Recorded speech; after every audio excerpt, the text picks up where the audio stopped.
From weekend getaways to extended road trips, California is full of places to explore. And for over 100 years, the Auto Club has been there to help. Our travel agents offer you expertise regarding destination information, trip planning and reservations, either in office, on the phone, or online. Across the state, throughout the country, or around the world, through all life's travels, we're always with you. Road Trip has been made possible by the Automobile Club of Southern California. Well, there we were, heading north on Highway 101, north of Paso Robles, on our state's central coast. Now, this part of our state is not heavily populated. In fact, if you look at your road map, you'll see lots of open space, huge blank areas. Well, we got off at the Huell Road exit, which took us even further into the backcountry, and traveled through areas planted as vineyards.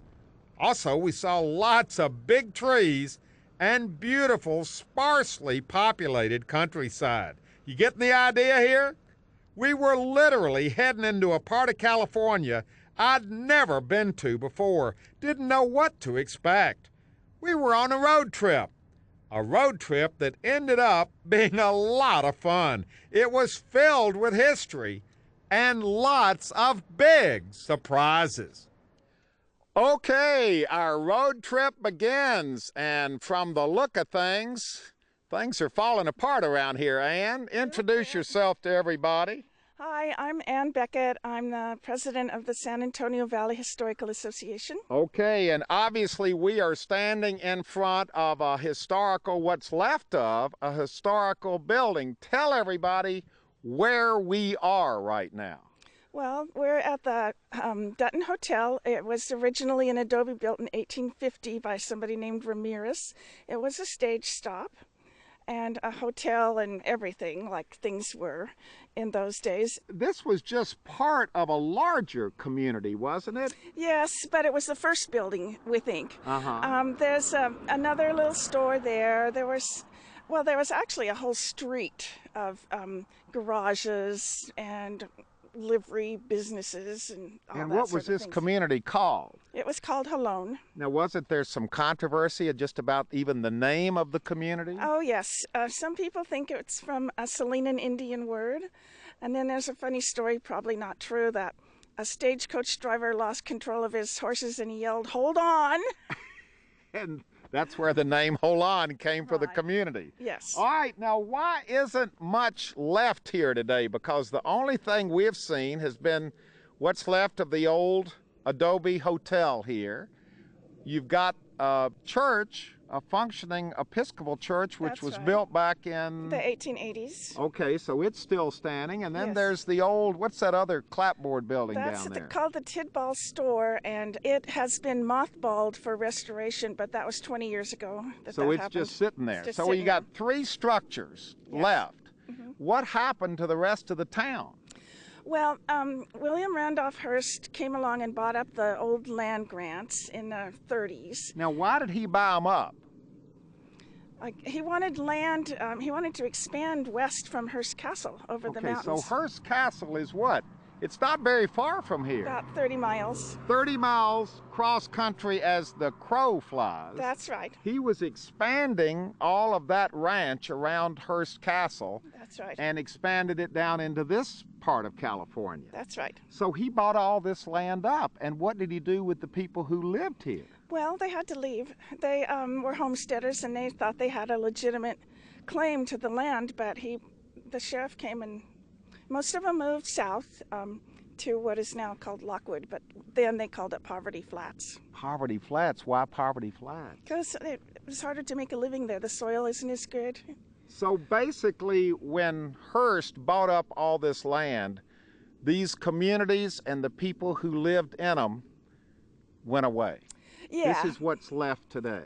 All right, now we've gotten up to the present day, and we haven't yet really started our road trip. We're just on the edges of where we're going to be spending the rest of the day. But you've given some hints to everybody. You said William Randolph Hearst. You talked about land. Yes. you talked about the expansion of the William Randolph Hearst Ranch from San Simeon over the hills to this area. Those are pretty good hints, don't you think? Oh, I would think so. All right, I'm not sure if I didn't know where I was going that they would be enough hints to let me know where we're going, but we're getting ready to leave the little town, what's left of the little town of Huell. We're only going to go about a half a mile from here, and a half a mile from here, we will definitely know where we are going, where we're going to spend the rest of the day on this road trip. Thank you for setting this all up for us. Thank you. You're in a welcome. very historical way. Okay, now we're getting down to business. We are fast approaching our, up to this time, undisclosed location, but we're getting closer every second. In order to get there, we have to go through this checkpoint. This is going to be exciting. Here we go. We are approaching the checkpoint. We have arrived at the checkpoint. Good morning. I have my license, my insurance, and my registration. Perfect. Am I clear? You're all clear. We're cleared. We can now proceed straight ahead. Thank you, sir. That was easy. He said watch our speed. So we're going to watch our speed, 20 miles an hour. But this is exciting. And now we can let everybody know where we are. Oh, we can go up to 50 now, too. We are on a military base on our state's central coast. We're at Fort Hunter Liggett, a huge base that's open to the public.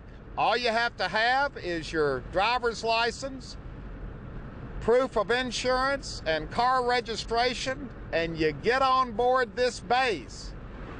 Now, it's exciting to be on board a military base, but trust me, there's a lot more here than just the military. A lot of history and a lot of really neat things to visit.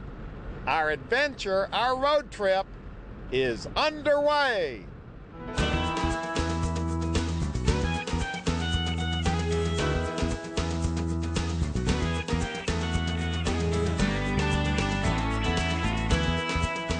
Now, the base itself had lots of wide open spaces. But after a couple of miles driving, we began to see some military vehicles on the highway. And then we drove by a whole bunch of them parked on the side of the road in a big storage yard. And then we started seeing military buildings and such. But the military part of our road trip would come later. We started off in a beautiful place that's the most historic place on the entire base. And it was a real surprise, too. Okay, here we are. It doesn't get any more architecturally beautiful, any more historic. It doesn't get to be any more of a surprise. I bet a lot of people say, "What are you doing out here?" well, what are you doing out here, and where are we exactly? You are at Mission San Antonio, which is the third of the 21 California missions. This one was founded by Hunter Father Sarah. Yes, and, that's right. you know, I've been to a lot of the missions, and a lot of them have this exact statue out in front. What's interesting about this statue, this is exactly His how size. tall he was. Yes. He was a very small man in stature, wasn't he? Yes, he was. Wow, okay. Now, what is this? This has to be one of the most remote California missions. It is one of the probably two most remote, and we find it a real blessing to be right in the middle of a military base today. Now, why do you say that?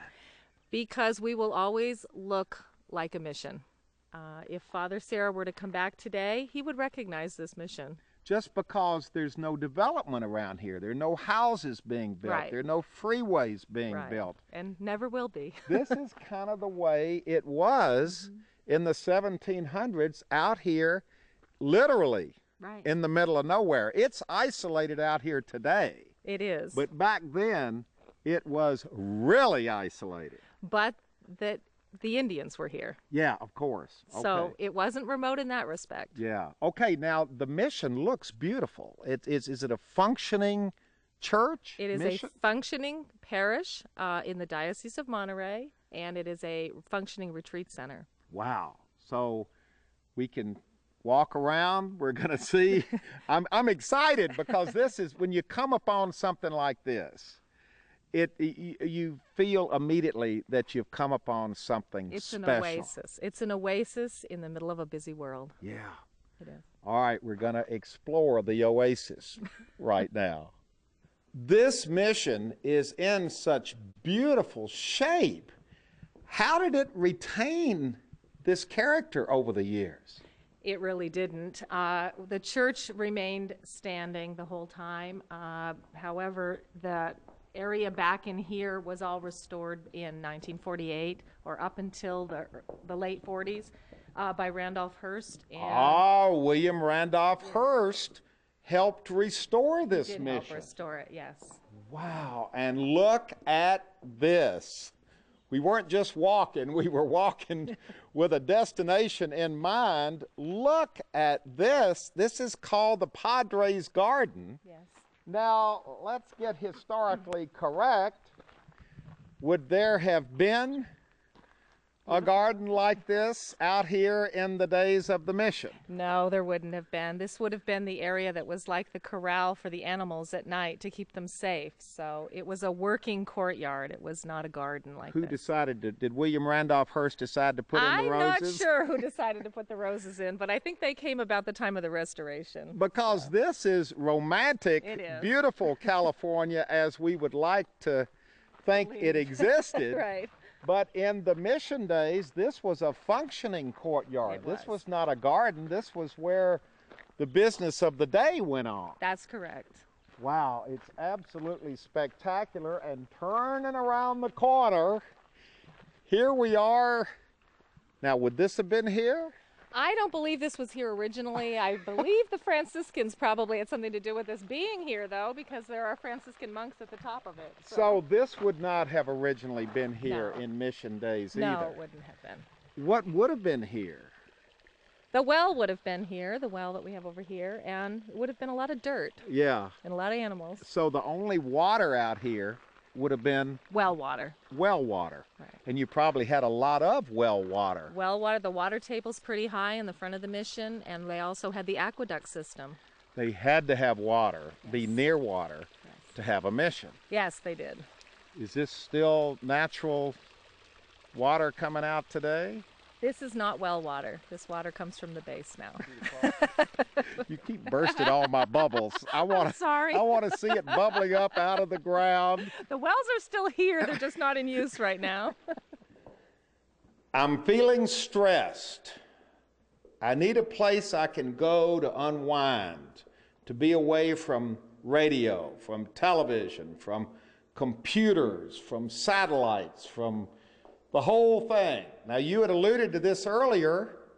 There's a solution to my problem, isn't there? You can just stay here. We are walking down this inside corridor of places that people can actually come and stay, right? Yes, that's correct. You got 30 of these little rooms. Each one of them is named after After a saint. a saint. Let's go in the Santa Marta room. Santa Marta. And here's the room. It's a little double room. It's very small, Yes. very Spartan. There's a Yes. sink over in the corner. I guess there's a community There's community bathrooms, kind of dorm style. showers and all of that. Down. And you can come here and stay. You can. How much does a room like this cost? It's $60 per person per night. That is amazing. And you've got 30 double rooms. We do. That is, I mean, this place has got to be booked a lot of the time. It is booked a lot of the time. Mainly for retreats and large conferences. retreats, right. But if I wanted to come on my own and there was room, I could just call up and book a room. Yes, you can. And stay here. Yes. And is it always this quiet? It's this quiet when the fourth graders aren't here. Yes. We don't want any fourth graders here. Very peaceful place to come. Yeah, this really is a retreat. Wow. You've got 4-foot walls to block out the noise and the heat. Would this have been here in the early mission days? It would have been. They would have been the rooms for monks. So the monks would have actually lived in these little rooms. Have they been remodeled over the years? They were remodeled when the mission was restored in like 1948. Okay, so they were smaller, larger? They were the same size. It's just you wouldn't have had indoor bathrooms, I don't think, at that point. I got you. Well, this is absolutely spectacular. I have a feeling once people see this, because there's something very appealing about coming to a place this basic, isn't there? People want exactly that. When I say your room has 2 beds and a sink, and that's it, they go, that's what I want. They want quiet. And see, you walk right out of your little room, out onto this beautiful walkway here. It's right over here by the Padres garden. There's no way in the world you can be here and not feel peaceful, stress-free. That's what everybody says. We have people that come from all over the world. We had somebody here from Padua, Italy, just 2 days ago. And we have a pilot from the Midwest who comes here every year just for a few days of peace and quiet. Wow. And it's quiet now, but you say it gets even quieter than this? It does. After the doors shut at 4 o'clock, it's just peaceful. Just no noise from the outside. Yeah, there's so much noise coming in from the outside right now. We could be, look at this. I mean, I know there's a military base right out there. There is. But you would never know it. This is literally like an oasis. It is. And it is for the soldiers. We get soldiers that just come over here and just sit. It's a little piece of home. This is a training facility, and they go from here to war. So they come and they sit here. It's a little piece of home. They hold the cats, and they just have a little place to think. Now we are in the church itself, the mission church. And boy, I love California missions because they all have their own sense of place, their own, you just feel surrounded by history here. Is this the original mission as it was first built back in 1771? 1771. Actually, there was a fire in the late 1800s, but it would have looked like this after it was restored, yeah. And it certainly has retained the historic feel to it. Now, is there anything we should know about this particular mission? Well, this mission, I know that a lot of people come here for the acoustics. A lot of musicians come here, choir groups that want to record here because the acoustics in this church are incredible. But I hear kind of an echo. But for CDs, that works. Oh, that's what they want. They like that echo. Like that, yes. Wow. Now, the pews are not historic. No, they're not. Originally, there would have been no pews in here. They would have stood, the parishioners would have stood around this little area here where the priest would have talked. And the paintings on the walls and all of this? Some of the paintings belong to Santa Barbara Mission. They're here on loan. They're all from the same mission period. They're not all necessarily from this mission. You know, it's amazing to me, though, that this has survived at all because it was so isolated and it's been through so many periods when it could have been neglected, abandoned, vandalized. There were periods when that did go through a little bit of its history. I'll let the historians deal with that with you. But there were, times when it was in disrepair. But there were local people that saved some of the artwork and brought it back after the mission was restored. And, wow. And it's still now a functioning, day-to-day functioning mission church. Yes, it is a diocesan parish, very small, maybe between 35 and 50 registered families from the ranch areas around here. Very small, but I we're bet here. you a lot of those families have been members of this mission for Many generations. generations, yes, they have been. They go back a long way. Wow, well, let's just stand out of the way and get a shot of this because it's so beautiful. And, you know, we talked about the little rooms being peaceful and giving you a sense of place. And look at this. This just really puts you in a, whether you're a religious person or not, it gives you a real sense of peace and calm and a place to come think and unwind and just take it all in. You're surrounded by that feeling when you're here. And now for another chapter in the mission history. Doctor, you were here for 30 years doing archaeological research here at the mission, and we're standing in front of some of your digs that are still uncovered. What kind of things did you discover when you were digging here? Well, this is the married Indian quarters right here. We found individual apartments for the married families that lived here at the mission. There were 1,300 Indians here at one time. This was the largest urban community in California. So where would the married Indian quarters have gone to, and how did you even know they were here?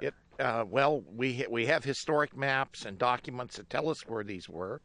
You can see the building started right about where we're standing now and went clear back to the hillside, the base of the hillside where you see that far sign. All the way back there. That was just one of the wings. There was an even longer one going south in that direction. And they made a distinction between married Indians with their families and married Indian families, single men and single women lived in 3 different areas of the mission. Was this considered a primo archaeological dig? Was this significant in what it taught people about what happened during the mission days? It did, because it gave you the whole range of their diet, their way of life, how the cultures blended, how it wasn't just one culture from Spain replacing another culture from the Native Americans, but the actual blending of the 2 cultures together. Over a period of time. That's right. Absolutely. How many students you figure you brought out here over the years? Oh, must be close to 500. Was it a prime job? Did they like coming out here digging? This is a wonderful place for a class like that because it's isolated, it's in its natural environment. They can visualize what it was like in those days. There are no distractions of nearby towns. They can't get in too much trouble, and they think of nothing but archaeology 24 hours a day. Okay, we're ending up here in front of Mission San Antonio. I keep wanting to say San Antonio Mission, but that's not right, is it? No, that confuses us with Texas. All right, Mission San Antonio, definitely a California mission, and we're crossing the freeway right here, aren't we? That's right. This is the site of the old El Camino Real. It came right in front of the mission. The area where we're standing is the plaza where everyone was greeted, and you can have ox carts carrying goods from mission to mission along this trail. Lots of commerce, lots of travelers. Right. This is it right here. Soldiers carrying dispatches, everything. This is it. Well, I got to tell you, it's impossible to come here and not be surrounded by history. It is everywhere. Thank you for the tour. Thank you. And thank you for the good work that you and your students did for 30 years. Don't you still kind of get excited when you come out here? Don't you want to start digging again? I do. It sounds good to me. I've got to restrain myself, right?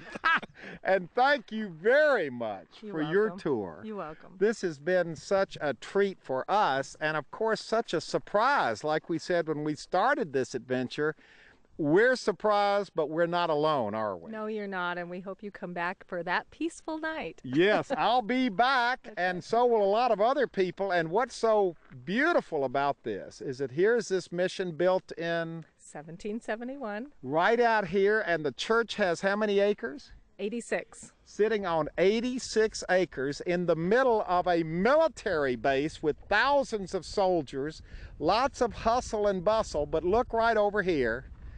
The mission is right, it's so secluded, it's so isolated. It's such a wonderful surprise when you visit this military base. You're also having the opportunity to step back in time and visit this beautiful, beautiful mission, Mission San Antonio, one of the original California missions. Boy, look at all this open space. Look at the vista looking out here. As our road trip continues here at Fort Hunter Liggett, we have left historic Mission San Antonio. It's off in the distance about a mile, nestled right beneath, right beside the mountains there. But as our adventure continues, we're now going to visit, look at it, there it is right over there, perched on that little hill, another building that not only has history, but a lot of very colorful stories connected with it. It's not as old as the mission, but boy, is it interesting. Well, we're starting our conversation. We can't decide whether this is the front or the back of this building, but it's a beautiful part of the building, and it kind of sets the stage, sets the tone for where we are. Look at this. Now, Nancy, let me bring you up to speed on what I know so far. Okay. And that is that William Randolph Hearst in the 1920s expanded his San Simeon Ranch, the Hearst Castle Ranch, out this way. And he bought hundreds of thousands of acres to add on to the big ranch he had already. Is that correct? That's correct. Okay, and I've got to check all this with you because you're with the library at Cal Poly San Luis Obispo, so you know what you're talking about, don't you? Yes. Okay, I'm counting on you. All right. All right, now in consultation with Julia Morgan, who was one of the most famous architects in California at the time and was in fact the architect who designed the Hearst Castle and other famous buildings all over California, they came up with the idea for this building. Now, what was this building supposed to be? Well, originally this was the Milpitas Rancho, and there was a hacienda from that time period, but it burned in 1929. So Hearst asked Morgan to keep going at San Simeon on all the building they were doing there, but also come up to the northern boundaries of his ranch. This is about 30 miles due north of Casa Grande, and build a place that would have two purposes. The first was completely social. He wanted a place that he could take his guests so they could ride, and then have a nice place to stop and have a meal. The people didn't feel like riding their horses all the way back to San Simeon. He'd fly them home from the landing strip that he had installed here. Oh my gosh. And then the other was a purely functional one because he did have an operating ranch at San Simeon, so some of the cowboys stayed here as well. So this was meant to be a party house and a place where the cowboys stayed. Well, it also housed his collection of Native American rugs and bowls. Gosh. So the idea was when he and Julia Morgan designed this building, and it's known as the Hacienda, right? That's right. They wanted it to fit in with the architecture of what? What were they trying to accomplish? In the correspondence back and forth between the two of them in our collections, they talk extensively about what architectural styles, and it's very clear that they wanted to evoke that 19th century early mission kind of feeling when things were still, I think, very active in the missions and you had a whole different cultural experience in California. That was big back then in the 20s and 30s, wasn't it? Right. The mission architecture in California. Mission revival. It was obviously a very romanticized version of what had happened in the 18th century, but still, I think that was the feel that they were going for. Well, it's got the look with the tiles and the towers and the arches and all of the things that make the hacienda look authentic to the time.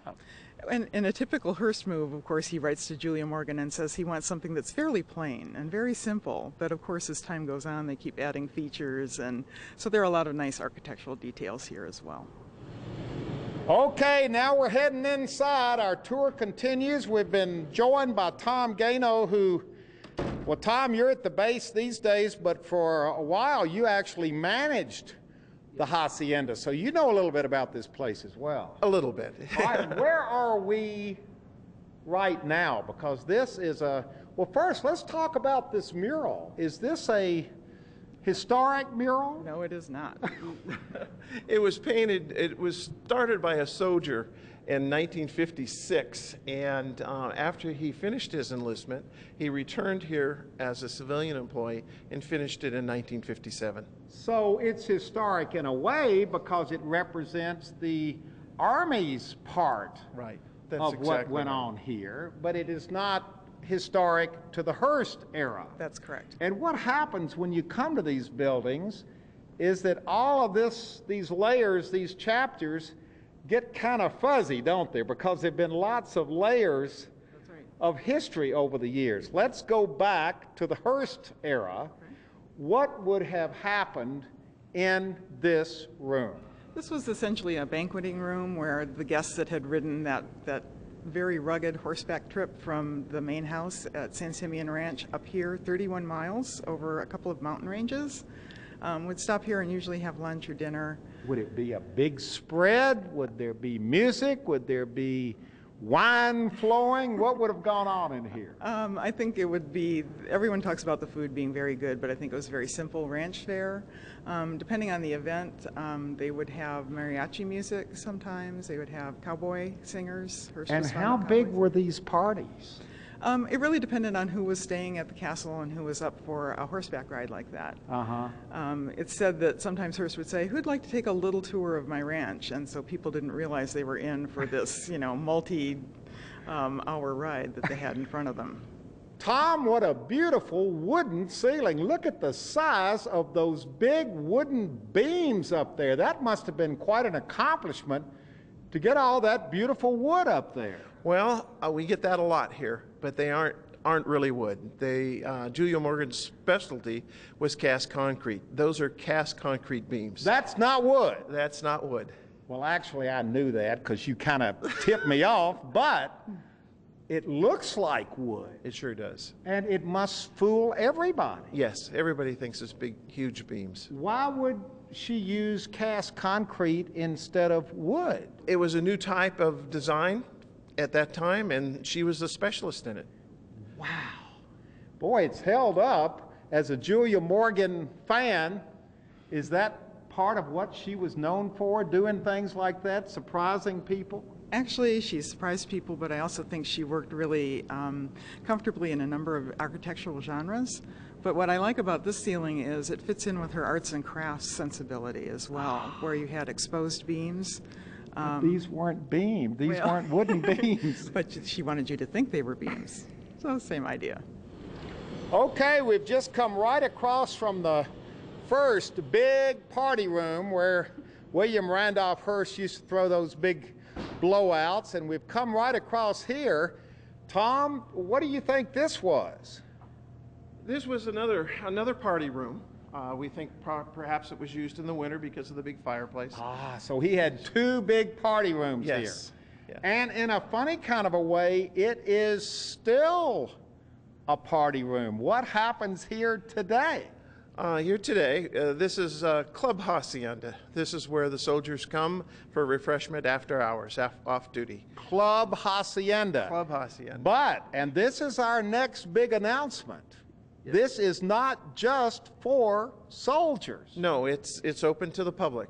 So anybody who drives on the base to go see the mission, for example, can also come to the Hacienda and have a cocktail or a soft drink right here in Club Hacienda. That's true. What are the hours? I want people to come down here and enjoy all of this. 1700, 5 o'clock, Wednesday through Saturday. Okay, 5 o'clock till. Today, we're just carrying on the tradition that William Randolph Hearst started here years ago. That's true, very true.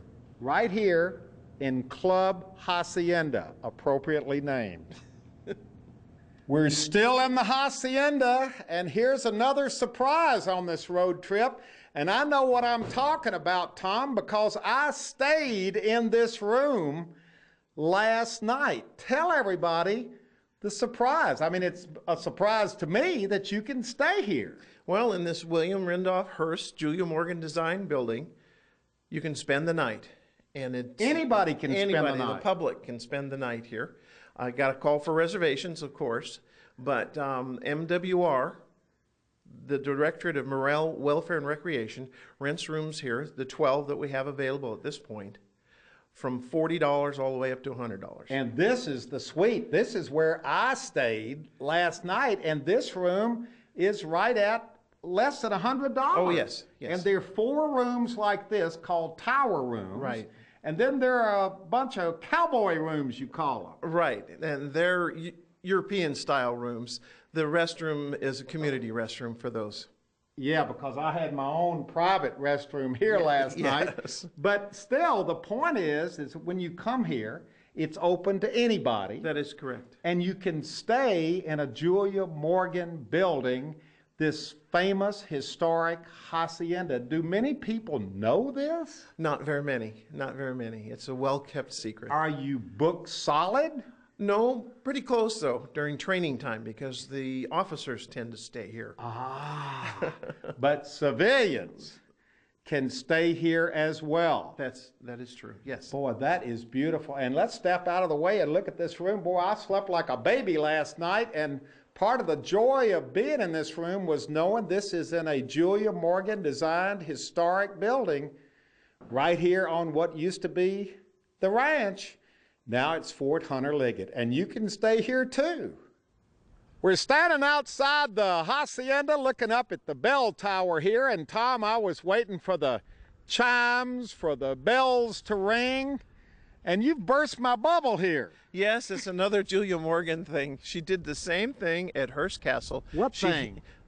Hid the water tanks. The water for the facility are hidden in a massive tank inside that.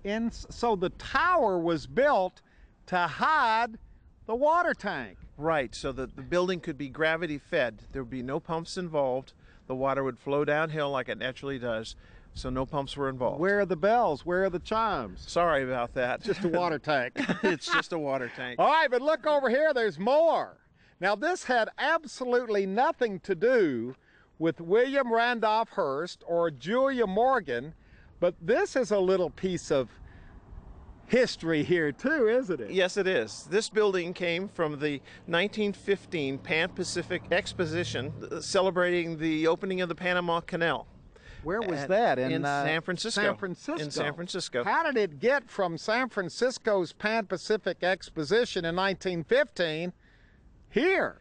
Farmer Brown brought it down on railroad cars from San Francisco to King City. Who was Farmer Brown? Farmer Brown was the previous owner of this particular land right here where we stand. Before William Randolph Hearst. Before William Randolph Hearst, yes. So when Hearst bought this property in the 1920s, this was already here. That was already there, that is correct. And it has survived all these years. Yes, and now it functions as our fire department. Boy, that's a historic building right there. We call it the Tin Barn. The Tin Barn. Yeah. And see, there it is. We got all this history right here. We got the Tin Barn from the exposition.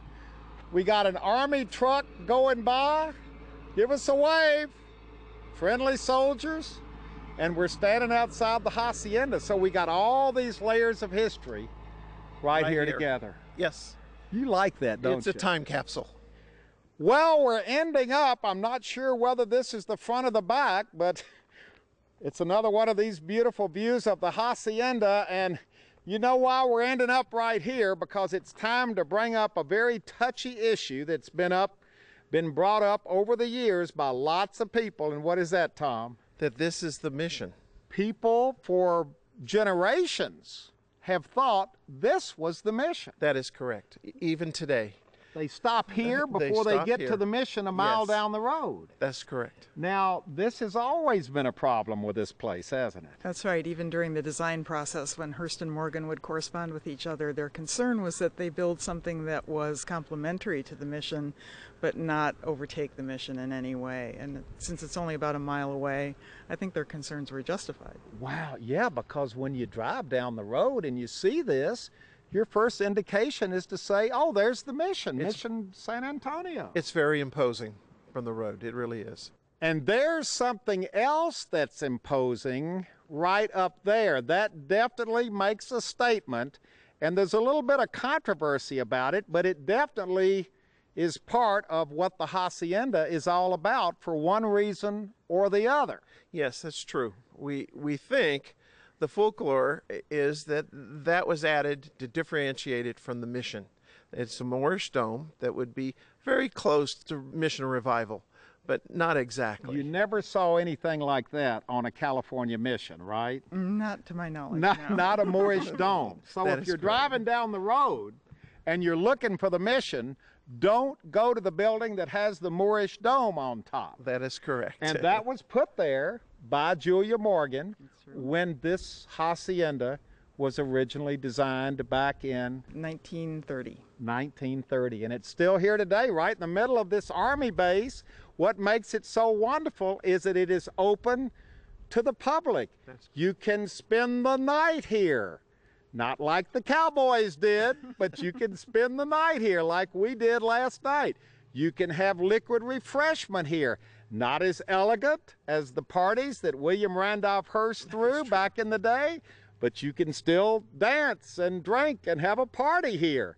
So the old hacienda is still alive and well. How do you think Julia Morgan and William Randolph Hearst would feel about that? I think they'd be very happy to see it today. Yeah, it's still here. I concur.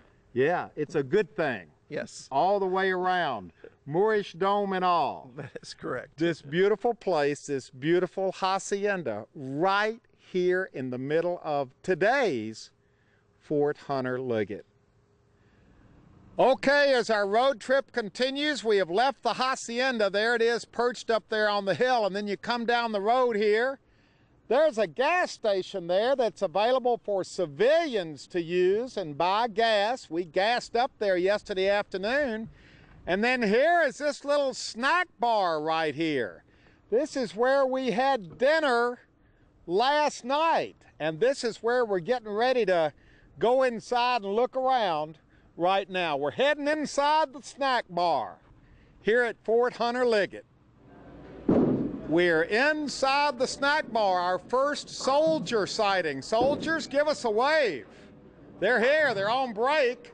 And look at what they're experiencing right here. Tom, come on over here with me, because not only is this a snack bar, it's a bowling alley. Yes, this is our gigantic 6-lane bowling center. All right, and it's connected right here with the snack bar. This is where we ate last night. Yes. Not gourmet food, but good Philly steaks and bacon cheeseburgers and French fries That is and correct. soft drinks. Good comfort food. That's right. Now, why we are here is because this really kind of blows me away, because when you come to this military base, not only can you visit an old mission and stay at the mission if you want to. That's true. Not only can you go to the hacienda and spend the night there and hang out in the bar that they have there, but you can come here and eat and bowl. That is correct. That's correct. I don't understand this. I thought this was a military base. I thought this was built for soldiers. Yes, it was. Our primary purpose is to provide recreation to the soldiers. But how come civilians like me can come on base and use this? Because we're an open base, and we have the facilities, and you might as well use them. Wow, this is great. Carl, come on in here. You're the manager of this place. Do you have many civilians like me just driving on base and coming to the bowling alley? Yes, sir, all the time. Actually, we had, for Mother's Day, we had a lot of people here for Mother's Day. Some bikers came in. You have a lot of bikers, don't you? A lot of bikers, yeah. They come to see the mission, they come here, they eat. Very pleasant atmosphere. I think it may be because the mission's here and all of these other reasons that it's a more open base in some ways. Right, exactly. Of course, you couldn't refuse anybody to come see the beautiful mission, right? Of course, yeah, I agree. So when civilians come here, you treat everybody like you did us. We got good food. We were, we really had a good time here. I think everybody's a VIP here. To include all the colonels all the way down to the privates, to include all the civilians. We treat everyone pretty much the same. Yeah, because you got a lot of soldiers here at night. There are not many soldiers here right now because they're all out in the field doing what they're supposed to be doing here, training. There were no soldiers in the Club Hacienda either when we were there. Yeah, they're out in the field, right. But at night, this place is buzzing. Right, they come back really hungry and thirsty, that's for sure. And ready to bowl. Ready to bowl. Yeah, totally agree. We've just eaten our hamburgers and we've just bowled. Now I feel like, what do I feel like? I feel like a refreshing dip in the pool. You know where I can do that? We can cover that. In fact, the pool's covered. I knew that. Look over here. We got a pool here on base. And here to greet us is the head pool man. What's the deal here? Hey, hi, I'm Mark Hernandez. Nice to meet you. Sports and Fitness Director. Welcome to Fort Hunter Liggett. All right, now listen, we just finished bowling and eating over at the snack bar. Okay, good place. This is open to the public as well. This is open to the public. All our facilities here at Fort Hunter Liggett are open to the general public. A couple of our local communities, this is where they can come for all their recreation services. Now these look like Army people out here, These are some of our soldiers that are here training right now. They got a little bit of R&R. So this is probably our most water polo here. Yeah, this is probably our most water popular basketball. Exactly. Our most popular spot during the summer when we start hitting 90, 100 degrees every single day. So now wait a minute, once again, let's double check to make sure people watching know what we're talking about. You can drive in the gate, show all your identification, and you can come swimming. You can come swimming, and you can also use our fitness facilities too. What fitness facilities? Well, we have a fully equipped weight room, we have fully equipped cardiovascular room, we have a main gymnasium for basketball and volleyball, we have a racquetball court. We have it all. Well, now there has to be a pecking order, though, because don't the soldiers come first? The soldiers always come first, our number one priority. But on a space available basis, we allow our civilian employees to come and work out and our off-post civilians that have no affiliation with the military. This is surreal. The dust is blowing in the wind. You got mountains off in the background. You got tanks and troops moving up and down the road, and you got people sunning out here on deck chairs out by the pool. This is Fort Hunter Liggett. That's all you can say. That's all you have to say. It's all very, very strange. It's a wonderful layer of what's going on here on a given day. Here comes the wind, here comes the dust, but the sunbathers are staying put. San Diego, Bakersfield. Now, what are you doing here from Bakersfield? Here for mobilization. My unit's heading to Iraq here soon. So you're here at Fort Hunter Liggett for how long? 3 weeks. And then you go straight from here to Iraq? Pretty much. We get to go home for a couple weeks, and then we head to Fort Bliss, and then off to Iraq. So we're having a lot of fun here today, but there's a lot of serious business going on here as well, obviously. Definitely. You got to take it all serious because, you know, it can impact lives. So, you know, what we do, we take very serious. Well, you're going swimming today. Yeah, hey, maybe I have time to hit the pool. I don't know. A little bit of R&R. Well, yeah, roger that. And then back to the serious business of getting ready to go to Iraq. That's correct. Well, good luck to both of you. Thank you very much. Good luck to both of you.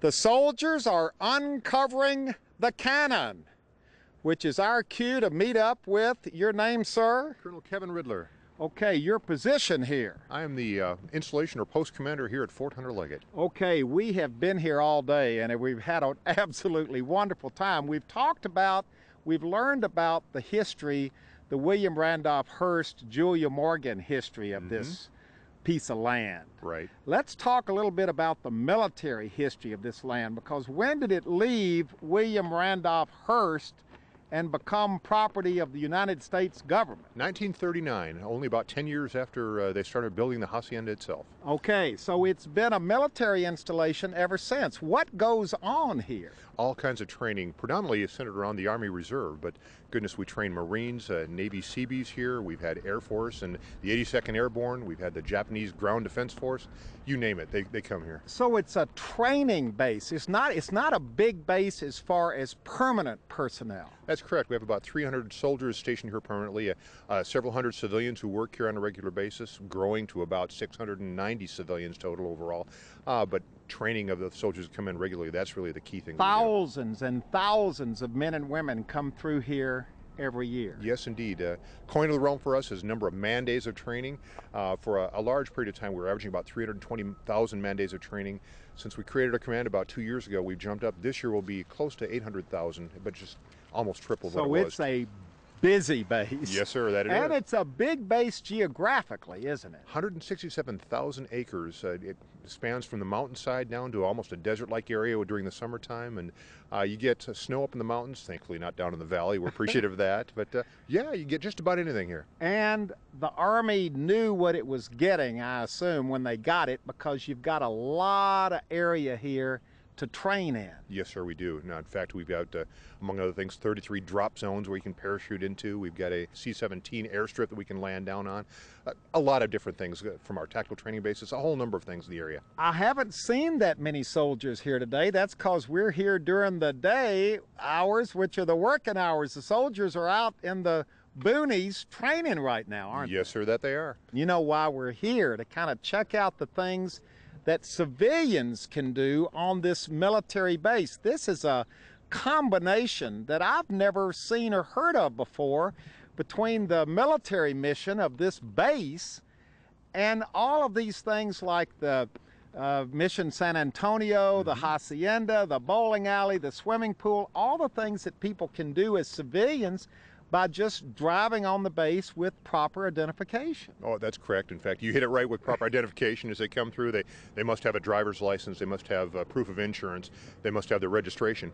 Other than that, they're welcome to come on the installation. Now, a lot of folks come in to do hunting. We've got a huge area for that, and obviously not the same area where the soldiers are training, for safety on both sides as far as that goes. But well, in fact, relating back, Congressman Farr, who's a congressman of this area, I met with him prior to taking command 2 years ago, and he said, Kevin, I want you to keep a few things for me. One is the access to the Pacific Coast Highway, 2, the access to the mission, 3, to the Hacienda, and 4, take care of those folks who live right on the periphery.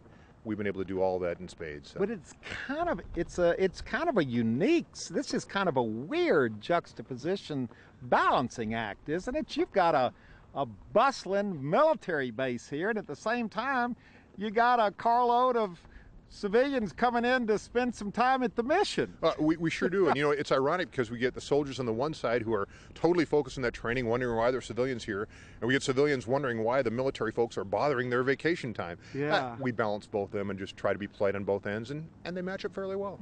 The colonel's left. Now we're getting down to the worker bees. Your name, sir? Staff Sergeant Eugene. Okay, you know the sergeants run the Marine Corps. Do they run the Army as well? You better believe it. Non-commissioned officers do run the Army as well. Now, what's it like being based out here? You're in the middle of nowhere. It's the middle of nowhere, but it's a good training area, and it's great for the soldiers. Yeah. And they enjoy themselves when they come out here. Do you see many civilians like me wandering in, not knowing what's going on here, and they just kind of are bowled over by what they find? We have, sir, mostly tourists. They come out here, and it's pretty neat. Do they get lost? They do, all the time. Do they think the Hacienda is the mission? They do. See? They do. Yeah, see, we're learning as we go along. You're right. You're right. But you're used to seeing civilians out here, aren't you? I am. Is that a good thing? Do we get in your way? No, civilians don't get in our way at all. We, no matter what, the mission will continue, regardless. So whether we're here or not. Whether you're here or not, we're going to continue training. Your name is? Staff Sergeant Eugene. And when you see Staff Sergeant Eugene, ask him directions. He'll get you to where you want to go, right? We'll take care of you. Well, as we leave Fort Hunter Liggett this afternoon, we sure know a lot more about our history than we did when we drove into the fort this morning. Right now, we're outside the gates. We are standing by this Sheridan tank. And Tom, I gotta tell you, I've never been to a place in California that has this many layers of history, Native American history, the missions, the early pioneers, William Randolph Hearst, the Spanish land grants. I'm getting them a little out of order, but that's okay. Julia Morgan, the military. It's all right here. Got a time capsule right here in California. And you work here every day. You're part of the MWR, which means we're the Directorate of Morale, Welfare, and Recreation. And see, that's available for not only the soldiers, not only the military people, but for all Californians. Because if one thing we have left here with today, one thing we have learned, and it's all been a surprise, is that we can come on base with the proper identification, spend the night in a mission. That's right. Spend the night in the Hacienda of William Randolph Hearst. Bowl, swim, buy gas, go to the PX, drive around, watch soldiers moving around in Humvees.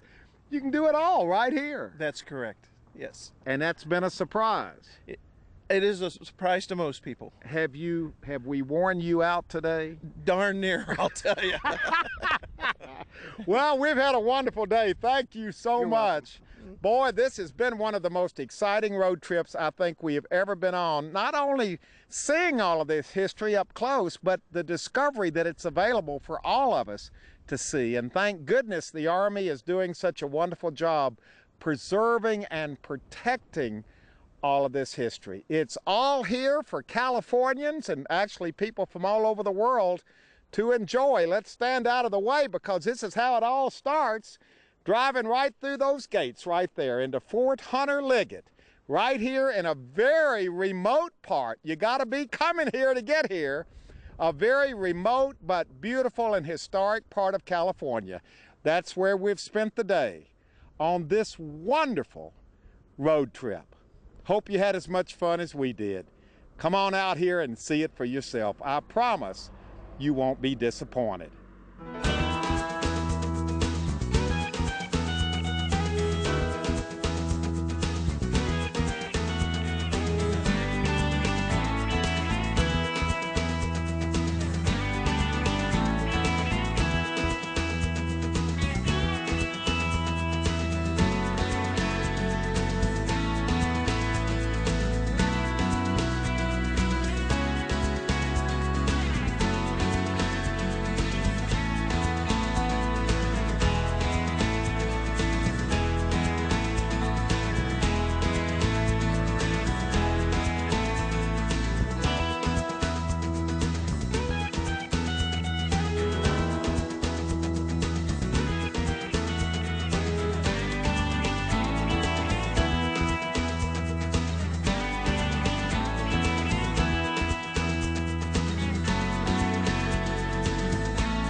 There's lots to see and do on Fort Hunter Liggett, located in a very remote section of our state's Central Coast.